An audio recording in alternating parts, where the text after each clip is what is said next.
Welcome back to another episode of Full Circle with me, Onyx. And hopefully, you've been following me and watching some of my videos.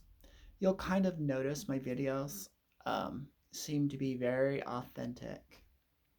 As I speak, I would say mostly through my personal experience, through my authenticity.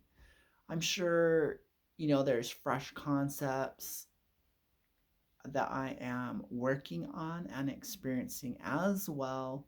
But generally, I would like to say I basically speak 100% through my truth, through my authenticity, through my experience. And and so I give that to you. I really value integrity. I value uh, experience. That learned education through doing the work, doing the practice, being it. Um, when I started on my magical path, I had no idea what type of transformation I would go through, what type of being I would become, uh, what type of experiences I was going to have. And a lot of that has to do with my uh, insatiable curiosity, my focus and drive, and then my ability to look at my failure, look at my weaknesses, where I really am, you know, and take, you know, uh, a little ego hit and go, wow, you're not very psychic. Wow, you're not very in tune with reading energies. You really don't got this ability to heal masses of people on an individual level through laying on of hands. You don't really have this cranked up audio system to God. You know, you're where you're at, Onyx. And so I think my ability to go, okay, ow, and you know what? That means the adventure begins. And so I did not take the accelerated natural talent path to self realization, God realization, and magic and witchcraft. Like, I had goals, I had ambitions. I felt like I was starting, maybe with one leg and one arm tied behind my back, and I was expected to run a race. Uh, so I felt like there were plenty of handicaps starting out. And these limitations, this having to take 40 years, you know, on my journey was, being forced to isolate, being forced to slow down. Uh, and I realized all those hindrances, all those limitations were gifts. Like, I got to really enjoy the scenic view. When you are being forced to slow down, you get to experience the nuanced thing. There's a freshness to it.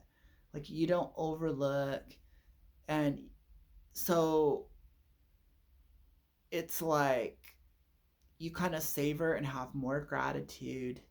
You can get more out of your magical journey towards self-realization, towards empowerment, however that is for you, to realizing all paths are one, all paths are valid, and every stage of development is valid. Uh, so you can get this like inclusive vibe going on. You can open up that pipeline of deeper wisdom and knowledge and expanded perception through levels of appreciation and gratitude. Um, you know, and I can like come on here and I can boast of all my magical adventures. And you're like, wow, Onyx is like this super powered wizard. He's like demigod.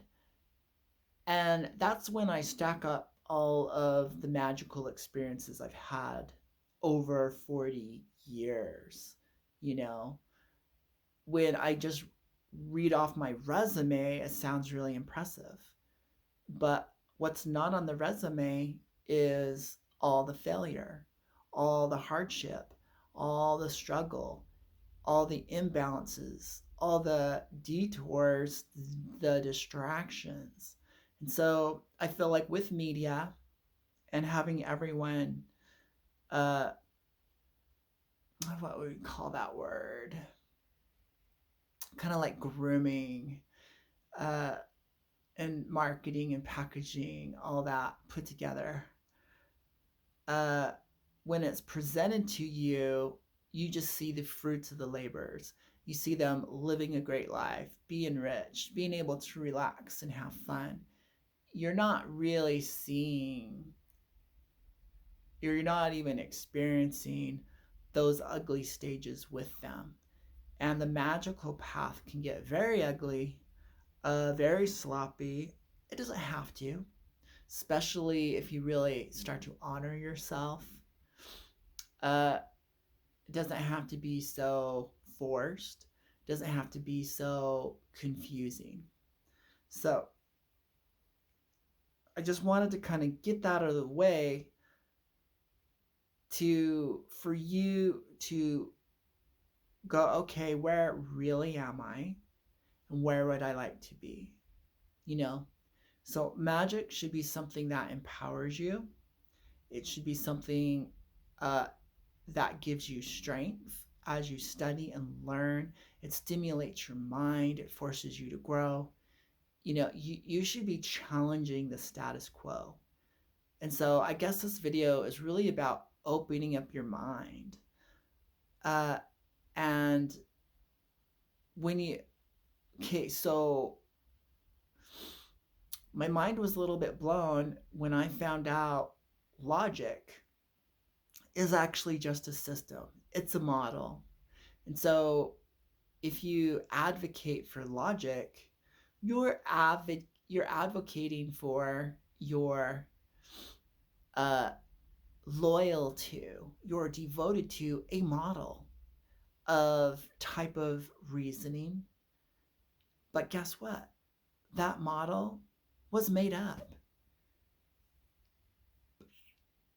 So how many other valid models of reason are there, of understanding are there? And so I feel like that really articulated uh, a situation that we are in, as a culture, as humanity in this time period, whatever that is. When I really see kind of like the domino effect, and the last domino is falling down, I see that the domino pattern was set up with some things, and it's man separate from its environment. It's man separate from nature, man separate from God, man separate from power.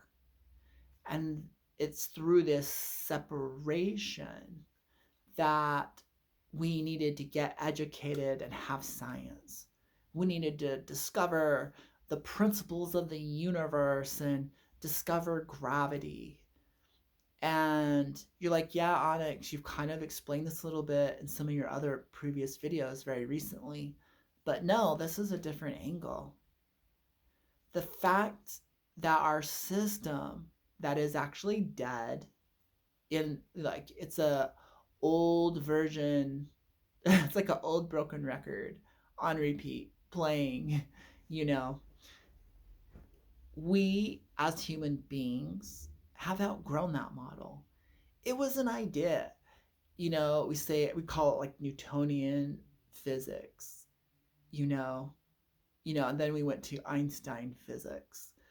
Uh, these were just models. Run with them, but why should you build a whole entire civilization? Why should you make it a global mandate that that this is how humans are gonna live their life? ABC 1, 2, 3. These these structures that we have to maintain with our own energy. We have to force down, crank that wheel, that old fashioned record player. We have to manually turn this wheel to get that old record spinning, put the needle on the record, hook up that cone, that horn, and play that old music over and over and over again. Um, yeah. So, is that really tradition or just repetition? And why would we preserve things that don't have a use and a function anymore? Like we have literally outgrown them. We've outgrown and so deterioration, breakdown of a system is necessary. Breakdown of a collective unit, of a friend group, of a coven, of of a religion, of a culture. There's breakdown because the system is worn down. And you're like, Onyx, you're just talking about all these other things. I want to learn magic. I'm like, bro, sister, I got you. Don't you understand that these thoughts on repeat, these these structures in your own head, so whatever, don't you see that's going on in you? And so your frustration, you hitting that brick wall, you working with limitations, you feeling stuck in life, a lot of it is collective system of thought that is no longer of use. So I'm asking you to just let go. Just let go. So this is really kind of how I see it. I see kind of like this like octagon having 8 sides. And what humans are peddling through media, through every channel that we got, is only 1/8 of the octagon. And each of these little cubes represents, you know, uh, maybe it's a movie, maybe it's a book you read, maybe it's something religious, a religious activity, a favorite YouTube speaker. Chomp, chomp, chomp, chomp, chomp, chomp, chomp. But it's eating the same material. It's eating a loaf of bread. It's just eating French fries. I don't know what it's eating. Uh, but we don't see it eating fruits and vegetables. There's no variety. So this thing is malnourished. You are malnourished when you're not bringing in new ideas, when you're not releasing out the old or the same ideas. And so this level of comfort is actually kind of keeping you stuck. And so sometimes we need to take a sledgehammer to our belief system. And this sledgehammer is what a lot of people call uh, the shaman sickness. When you're resisting, so when new information, when more of the universe that you are totally connected with at all times, anyways, when it starts to come into your awareness, you might start to resist it. And so your body might experience it as a virus or, an illness, a foreign object. And so we have an allergic reaction, we have inflammation. Then we have backed up systems, things aren't working, and we get terribly ill physically, mentally, and spiritually, depending upon which level this new information is coming to you. And so this resistance creates like a traffic jam, and then we need, then we might go to a healer to get fixed, and all the healer can do is ask you to let go. All the healer can do is ask you on the very first step is to accept where you're at now, really accept what's going on. Through this acceptance, we kind of take accountability and responsibility. And so we start doing things to empower ourselves. But, you know, but then if everything we're using is all outdated, old information, if we're not bringing in, if we're not taking a risk, having a little faith, going on trust, and it goes a little deeper than that. It's like following your intuition. So, why are we all not super psychic? Well, we're in a culture that doesn't, that tells you better not trust your body, better not trust your gut, better not trust your hormones, better not trust the chemicals moving through your own body. Uh, Instead, it's better to follow this logical system that your therapist is telling you, that your counselor is telling you, that the doctors are telling you, that the science and the medical journals are telling you. And so you have every single reason, your family, your brother, your lover, your dog, to outsource, to bypass the responsibility, your ability to respond to your feelings. So we discount, we discard, we marginalize that itchy sensation, that sweating, that smell. And instead, I call it entertaining the forehead. Uh, like, here's a little graphic example. See that like skull and that brick right there? I just want to start doing this to people. Like, this, it basically means logic, reason, the story, the broken record in your head that you have been trained and programmed to deal with.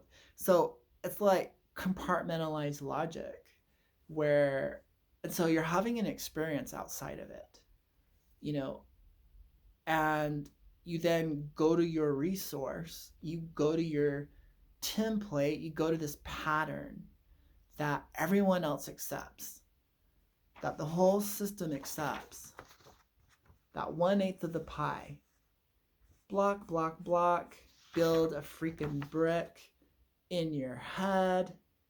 Call it logic, call it reason, call it connecting the dots, call it your story, your narrative, your construct. And then, and so you're taking something that's broader, that's more expansive, that's deeper, that's wider, that's more feeling and rich and nuanced. And you're trying to compact it into that. I call it like a shelf. It's like a brick shelf. It's like a block. I see it literally like a shelf that maybe you'd put objects on. And it's like right here. And you're like, let me stick it on the shelf. Like here. Depends upon how smart and logical you are. If you really think you're logical and smart, you have a huge brick on your freaking head. Let's say you had an experience with a ghost, okay? And you're trying to stick it on the shelf and go, okay, I understand what's happening to me. You know? And then you have something really bizarre and you really try to just oh my God, okay, I got this. I think I can understand what I just went through with aliens from the future visiting the past. And I'm saying, in order for you to see with your third eye, in order for you to awaken, we need to stop putting things on the shelf, stop letting everything pile up. It's giving you a headache, it's causing a mental breakdown. You need to clear the shelf, maybe even, and then, dismantle it so you can receive. And so part of the receiving is the giving. Part of the paradox. I want to receive, so I must release. The information that I've had and used, I must dispel, give away for free, sell, throw it away, and then clear it all out so I can receive this new experience.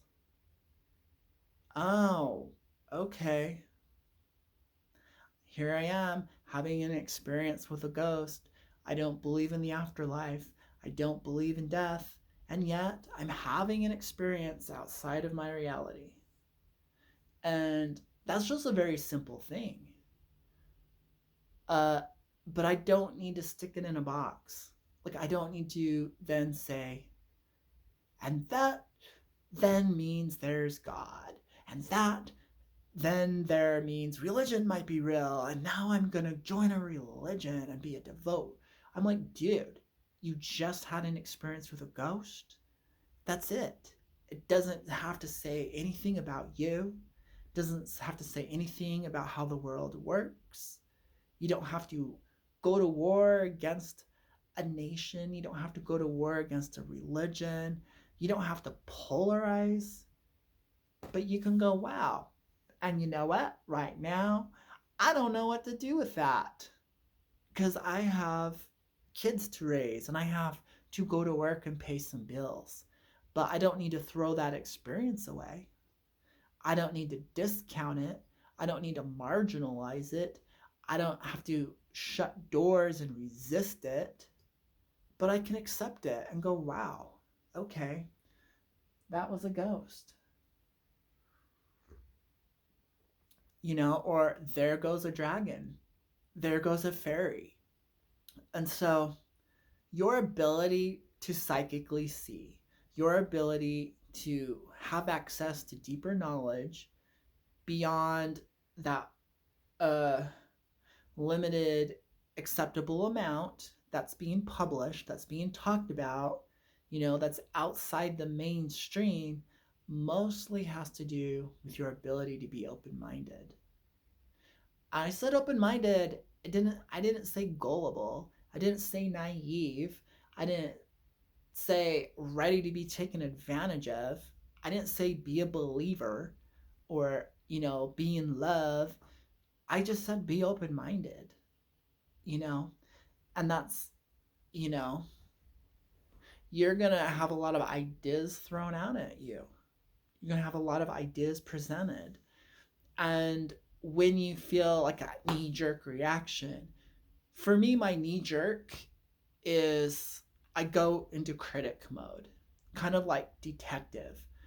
I get suspicious. Those are my like triggers. Those are my signals from my mind and from my body that let me know I'm getting uncomfortable. And my first impulse is to kind of like attack. Oh yeah, like discredit that person. That person has a history of drug abuse. That person has a history and they're not mentally well. Therefore, I'm not going to believe or accept, trust. I'm not going to trust the information they're presenting to me. Whether it's their behavior, whether it's their lifestyle, it's still all information. Whether it's the actual message or their their practice of healing now or their spiritual abilities now. I have to put on the brakes. I have to become accountable, Onyx, even though you think you're all that, because we all do. Guess what? You got some programming. You don't have to take that programming personal, but let's like tone it down a bit. Yeah, they still might be shady, but what's even more important than them being false and shady and tricky is you. Let's bring this back and maybe dismantle some of this construct that you were given, that you were programmed to, that maybe you even chose to eat and swallow, that you believed in. Let's recognize that you're just being triggered in the moment, and this really has nothing to do with the label they go by, how they claim to be, or the information. Like, you don't need to go into attack mode, but you can open up your mind and kind of maybe trace those feelings back, do a little inner work, do a little shadow work, and go, yeah, you know what? I think my caregivers were dishonest. I think a lot of the needless abuse I went through growing up in a time period that was heavily homophobic, heavily just, you know, very biased against a lot of things, could be why you are so suspicious, afraid, mistrusting, critical, edgy towards others, being non forgiving, not open minded. Okay, so now that I kind of. So use your feelings, use your negative feelings as gifts, as signs, and go, okay, I'm being narrow minded. I'm putting stuff on the shelf into little compartments. That doesn't work, especially when we're talking about spirituality, new science, when we're talking about evolution, when we're talking about empowering yourself. Yeah, it's not going to fit in the box. And you know, you've done some shit that other people won't understand. And what do we like to do in the media but discredit people with a past that's not even theirs presently? So, you know, eating your crow or the pot calling the kettle black, whatever you want to call it, you caught yourself on it being hypocritical, and that's okay. And you need to have some humble pie, and that's okay. And thank goodness you have an ego too. Thank goodness you have issues too. But let's now not get stuck there. What was the whole point? Was to open our mind. Yeah, what they said actually makes sense, despite me feeling triggered by their character, by their history. Truth is truth. I accept it. I swallowed the pill. And so, all right, here we are. So really, I kind of guided you through what processing and self-reflection looks like and how not to get stuck in your feelings, uh, but just use it as like a red light. Okay, on the control panel, this light's going off and the sound is beeping. It says, warning, warning, this person might be untrustworthy. There, while it's doing that, and I have an opportunity to look at the monitors. I have an opportunity to compare, to think about, to reflect, and go, I think I've seen this videotape a few times. I think I've seen this trick before. And they're not trying to infiltrate your aura. They're not trying to manipulate you and mess with your mind as other people have in the past. They're not intending to create harm. So get onto that control panel, turn off the red button, put it on yellow. Yes, I acknowledge that screaming red button and alarm. But I'm actually in the building. I can see the monitors. This is my building. This is my defense system going off. I can now, the reason why I am there is because I need to ethically, in this moment, uh, assess the situation and look at the information. The system is designed to go off for certain signals, but it's a semi false alarm, but it's enough of a true trigger that we will tone it down to yellow. Then, yeah, you know what? I'm actually going to decline this person's information. I decline the person, but I accept the mail. I accept the information, you know, and I'm only accepting part of that information. So it goes through a filter process. So from red light, let's attack, to pause, yellow, take what's good, throw out the rest. You got to process information. And okay, and then continue on. And so maybe that will help you process information and see that you actually need to be present in your experience, not just so reactive. There's a lot of people that just go off that red light, that alarm, that first initial alarm. You've crossed my defense system barrier. And then instead of processing, they go to that shelf and go right, wrong, good, bad, destroy, destroy, destroy, deploy nuclear weapons. And the name of right, you look like that person who abused me. You look like that character that I saw on TV that was put on trial. You have the same Machiavellian or dark triad features. You have the characteristics of a narcissist. Uh, you have all the signs and symptoms of BPD, borderline personality disorder. You look risky, too risky. I'm just going to label it and send it down the line and call it good. And do you see how narrow minded you are? Do you see how